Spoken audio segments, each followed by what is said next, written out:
Rocket Lake, c'est le nom de la nouvelle génération de processeurs Intel qui vient tout juste de sortir aujourd'hui, qui vient d'être annoncé. Certes, on a eu le temps de voir des choses passer, on a vu des leaks, on a vu des infos directement provenant d'Intel, mais c'est à partir d'aujourd'hui qu'arrivent les annonces officielles. Donc on en a vu passer des choses, on a vu passer des tableaux, on a vu passer des infos, des prix, et dans tout ça, il y a eu du vrai, mais il y a eu aussi beaucoup de faux. Enfin, c'est pas que c'était faux, c'est que c'était incomplet. Quand je dis incomplet, je parle pas des benchmarks en eux-mêmes ni de la procédure, mais juste des performances que pouvaient délivrer ces processeurs, puisque finalement on était un petit peu tous dans l'attente des matchs de BIOS qui devaient délivrer de nouvelles features, dont une en particulière que Intel a nommé ABT, Adaptative Boost Technology. Ça fait un petit moment que j'ai un 11900K de mon PC, que je le testais tranquillement, sans aller dans les benches, sans aller dans les tests plus profonds, parce qu'il nous manquait encore pas mal de choses. Donc on va dire que les tests réels ont commencé il y a seulement quelques jours. Cette vidéo est sponsorisée par YourCDKeys, qui est mon sponsor. YourCDKeys, c'est un site sur lequel on va pouvoir trouver des clés Windows 10 beaucoup moins chères que sur les autres sites. On peut parfois les trouver entre 100, 250 euros, voire plus. Ici, on va les trouver pour moins de 20 euros la plupart du temps. Les prix varient, mais généralement, ça dépasse pas les 20 euros. Et pour ceux qui se demandent, non, ce ne sont pas des clés volées, ce ne sont pas des clés pirates, ce sont bel et bien des clés officielles et qui sont legit,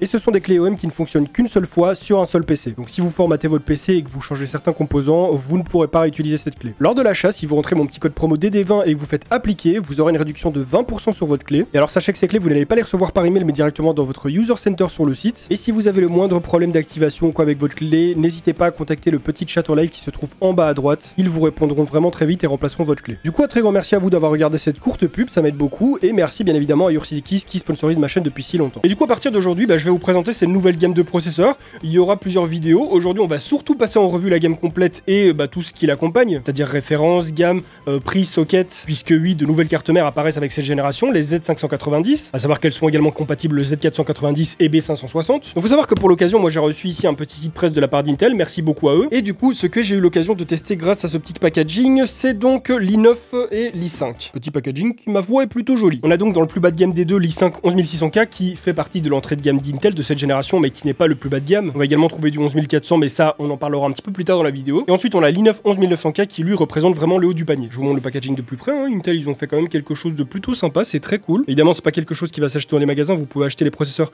de manière individuelle, mais voilà, généralement, ce genre de packaging est réservé à la presse. Ah oui, et d'ailleurs, étant donné que ça fait un petit moment que je bosse avec Intel, j'ai aussi reçu ça, un petit cadeau qu'on a eu pour l'annonce de la 11e génération, une petite plaque gravée Intel avec dessus un petit circuit imprimé 11e G. Et alors ici, voilà, on peut retrouver le nom de la chaîne et voilà, numéro 127 sur 400 éditions. Ce sert pas à grand chose, il n'y a pas d'utilité, c'est juste un cadeau en fait, un présent qu'ils ont offert qui fait vraiment hyper plaisir. C'est vraiment très symbolique et ça fait vraiment plaisir. Et du coup, pour tester tout ça, il y a les cartes mères qui vont avec. Donc j'ai tout d'abord reçu la Z590 Ace de chez MSI. C'est pour l'instant la plus haute gamme de chez MSI, je pense, en Z590, avec bien évidemment de la Godlike. Je vous montre la boîte comme ça ici directement. Ils ont tous beaucoup bossé sur l'esthétique des cartes mères cette année. Certes, elles sont pas données du tout, surtout avec la crise qu'on est en train de traverser, là, la pénurie, y a rien qui est donné en fait. Mais en tout cas, voilà, esthétiquement parlant, ils ont beaucoup bossé dessus, mais vous allez voir qu'il n'y a pas que esthétiquement parlant, parce que une carte mère, même si on peut l'acheter pour la gueule qu'elle a, on l'achète surtout pour ses fonctionnalités. J'ai également reçu la Z590 E-Gaming de chez Asus ROG, qui est vraiment très très belle aussi. Pour être plus précis, c'est donc la ROG Strix Z590 E-Gaming Wi-Fi. Les petites features que j'ai jamais encore eu sur une carte mère, on a le Wi-Fi 6E. Bon, déjà le Wi-Fi 6, il est pas très démocratisé, mais alors Wi-Fi 6E, je sais pas du tout, je vais découvrir ça. Et alors toujours chez Asus ROG, il y a Intel qui m'a envoyé la Maximus Hero. Si là pour la Ace et la ROG E, on était déjà sur quelque chose d'assez haut de gamme,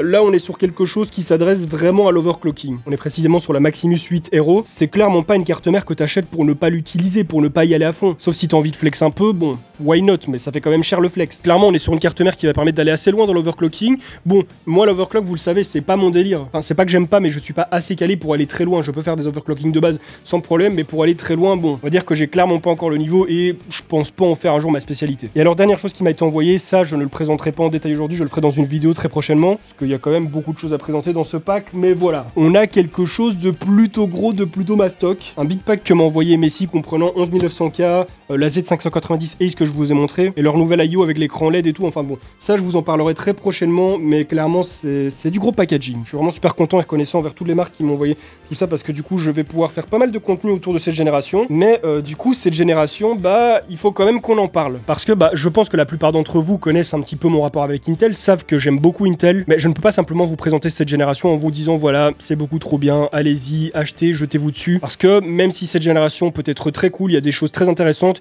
il y a quand même des choses que je lui reproche. Et donc des choses que vous devez savoir si vous êtes un potentiel acheteur de cette génération. Déjà, première chose, on va passer un petit peu en revue les différents processeurs qui sont présentés dans cette nouvelle génération. Donc on peut voir qu'on a quand même des gammes assez complètes, hein. Ici, je vois, voilà, ça va de l'i5 11400T à l'i5 11600K. On va notamment retrouver le 11400F qui a été présenté comme un processeur vraiment super intéressant pour de l'entrée de gamme. On est sur une fréquence de base de 2.6 et il peut monter jusqu'à 4.4 sur un cœur et 4.2 sur tous les cœurs. Et on est sur un processeur qui est annoncé à 157$, donc normalement qu'on pourrait retrouver à 160-170 € chez nous en Europe. Et ça c'est plutôt intéressant parce que j'en parlais encore hier avec d'autres youtubeurs, c'est que un processeur à ce prix-là, couplé à une B560 qui est pas forcément cher, bah on se retrouve vite dans les 300-320 € pour avoir un processeur performant en jeu et une bonne carte mère. Bon, même si une B560 ça reste quand même plus bas de gamme qu'une Z590, on est d'accord. Je veux dire, pour un nouvel utilisateur PC, quelqu'un qui veut se faire une nouvelle config, bon certes avec la crise actuelle, il va galérer niveau GPU et tout, mais niveau processeur, ça peut devenir clairement intéressant avec les 11400, ça voilà. Je pense que je préciserai plus la chose quand j'en aurai entre les mains pour faire des tests, mais en tout cas, de ce qui est annoncé sur papier, que ce soit en termes de perf ou de prix, ça risque d'être quand même super intéressant. Après ça, donc dans le haut de la liste, on retrouve le 11600K. Lui va d'une fréquence de base de 3.9 et peut monter jusqu'à 4.9 sur un cœur et 4.6 sur tous les cœurs. Et on est sur un processeur qui est annoncé à 262$, donc qui devrait se situer normalement autour des 270 voire 280 €. Et là, je viens d'aller voir sur alternate.be et effectivement, il est en précommande à 280 €. Au moment où je tourne cette vidéo, en tout cas, il se peut que voilà, comme il va sortir le jour J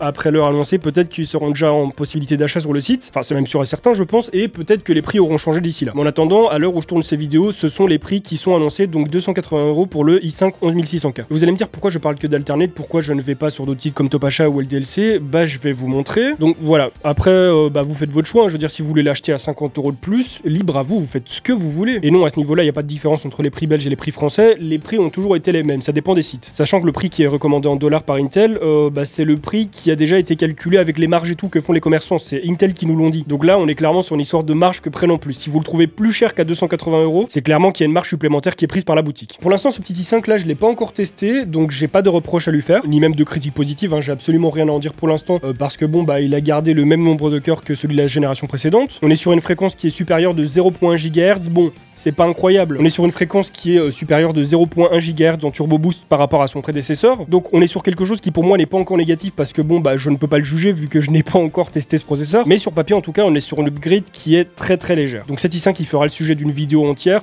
on verra si oui ou non il est plus intéressant que le 10600K. On passe maintenant sur le tableau de la gamme supérieure, donc la gamme intermédiaire pour les i7. On va donc retrouver le 11700, le 11700T, F, K et KF. Bon, pour ma part, j'ai pas encore reçu 17, mais normalement, je devrais recevoir 11700K dans les jours, voire les semaines qui viennent. Donc, bah, forcément, vous aurez un test dessus. Mais du coup, j'ai reçu mon petit 11900K sur lequel on va un petit peu plus s'attarder. Parce que finalement, de tous les pros que j'ai reçus là pour cette génération, le 11900K, c'est celui qui est dans mon PC depuis quelques semaines et que j'ai l'occasion de tester. Donc, ici, pour le 11900K, on est sur un processeur qui possède 8 cœurs et 16 threads. C'est 2 cœurs physiques en moins que la génération précédente, que le 10900K. Donc, bah, ça, j'ai pas vraiment compris le choix d'Intel. Je me dis, peut-être pour baisser en consommation, en température, oui, ok. Mais du coup, on devrait se retrouver avec un processeur qui est peut-être moins performant. Pour la fréquence, on est sur un processeur allant de 3.5 à 5 points en turbo boost et qui peut monter jusqu'à 4.7 GHz sur tous les cœurs. Pour le prix, on est sur du 539$, ce qui normalement devrait faire du 550 à 600 € chez nous ici en Europe. Et sur alternate.be, on peut le trouver au prix de 599 €. Du coup, bah là, pour ce petit i9, on est sur un processeur qui est quand même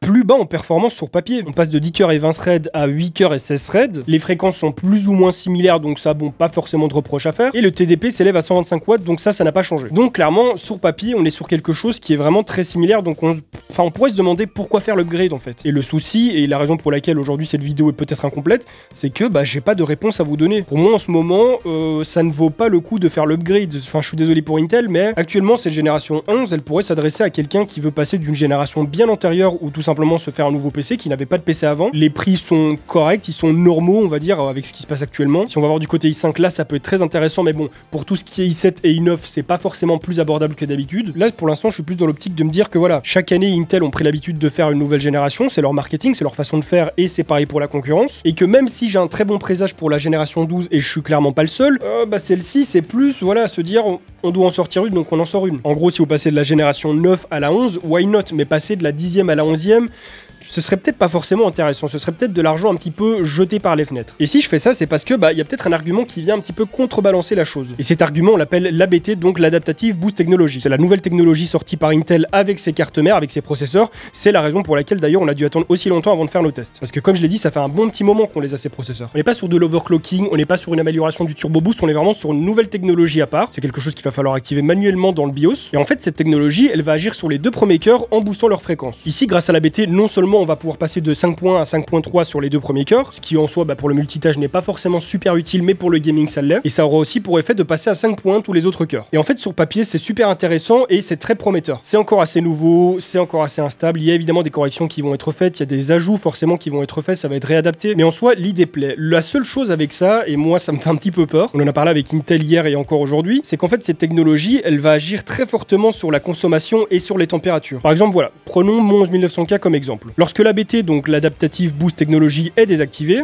je me retrouve avec des températures autour des 32, 34 degrés au repos. Et en burn, là, je vais me retrouver plutôt autour des 60-70 degrés. Ça reste quand même très intéressant parce qu'il faut savoir qu'actuellement, je ne suis pas sur mon water cooling custom pour ce processeur. Pour le tester, j'utilise un IO en 360, donc voilà, c'est pas comme si j'avais l'avantage du water cooling custom. Et du coup, par rapport à la 10e génération, il y a clairement une amélioration au niveau des températures. Que ce soit au repos ou en burn, c'est intéressant. Mais là où ça devient compliqué, c'est lorsque l'ABT est activé. Après, il faut savoir que l'ABT, il agit de façon intelligente, donc il va pas tout le temps booster les cœurs à fond. Il le fera comme le turbo boost quand il estime que c'est nécessaire. Mais là où ça devient un petit peu effrayant, c'est dès qu'on passe en burn justement. Ici, vous pouvez voir que sur Cinebench, je me retrouve vite à des 90 et je frôle les 100 degrés. Ça voudrait dire que pour refroidir ce processeur grand public, il faudrait absolument un custom. Mais ça, pour monsieur et madame tout le monde, c'est pas possible. Tout le monde ne veut pas un water cooling custom, tout le monde ne peut pas se le payer, tout le monde ne peut pas se le faire. Mais la chose qu'il faut savoir, et ça c'est quelque chose qui vient directement d'Intel, je ne l'invente pas, je leur ai demandé confirmation, c'est que malgré qu'on frôle les 100 degrés, c'est pas quelque chose qui est dangereux pour ce processeur. Il a été conçu pour. Il a vraiment été réfléchi et conçu pour résister à ces températures. Après, bien évidemment, ça ne résout pas le problème de la consommation parce que 300 watts en burn,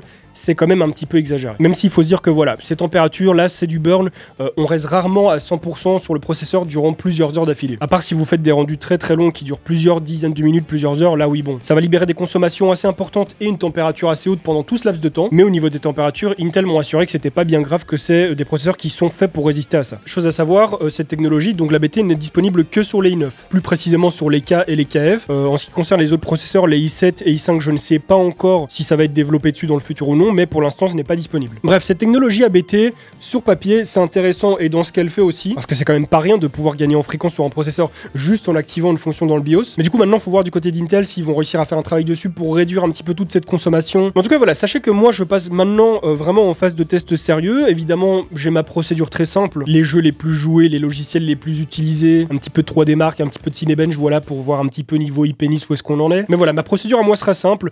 Dans cette vidéo, je ne ferai pas de vrai benchmark. Vous avez une petite démo du 11900K au niveau des chauffes et tout. Mais je voulais vraiment attendre d'avoir l'Adaptative Boost Technology à disposition entre les mains et surtout tous les matchs BIOS nécessaires pour pouvoir travailler dessus et faire de vrais benchmarks. Enfin, je veux dire avoir de vrais résultats qui ne seraient pas erronés. Et donc, attendez-vous dans les jours qui viennent à avoir des tests plus poussés sur ces processeurs et les cartes mères qui vont avec. Mais en attendant, ma conclusion est donc que même si cette génération propose des choses qui peuvent être intéressantes et que j'ai pas de doute sur le fait que la génération 12 sera incroyable, là, on reste quand même sur du 14 nanomètres. Certes, on est sur du 14 nanomètres à son apogée, on est vraiment sur quelque chose qui a été vraiment tiré dans ces derniers retranchements. Et faut se dire que c'est la dernière génération où on en aura. Bon, ça, je vous avoue, Intel, il était temps. C'est pas comme si on allait la regretter. Le 10 nanomètres, ça va être très bien. Mais en attendant, voilà, mon avis à jour sur cette génération, c'est qu'elle est très passagère. On verra après les tests si je me trompe réellement, mais pour l'instant, j'ai vraiment l'impression que c'est une génération passagère qui est là pour être là. C'est pas forcément une grosse critique parce que ceux qui vont vouloir se faire de nouveaux PC ou une update depuis, je sais pas, génération 5, 6, 7 ou plus, ça va quand même rester intéressant parce qu'il faut se dire aussi que toutes les générations ne s'adressent pas à ceux qui veulent faire une update par rapport à la génération précédente. On n'est pas forcément obligé de faire une update de nos processeurs tous les ans. Mais en attendant, voilà, ceux qui comptaient passer de la 10 à la 11, ne vous attendez pas à quelque chose d'extraordinaire. Bref, écoutez, pour le reste, on verra ça dans les prochaines vidéos. En attendant, si celle-ci vous a plu, n'hésitez pas à la liker et à la partager pour me soutenir, à vous abonner à ma chaîne YouTube sans oublier de cliquer sur la petite cloche pour recevoir des notifications lorsque je vais sortir de nouvelles vidéos, à me suivre sur mes réseaux Twitter, Instagram, Twitch et à regarder des vidéos qui s'affichent actuellement à l'écran. Et sur ce,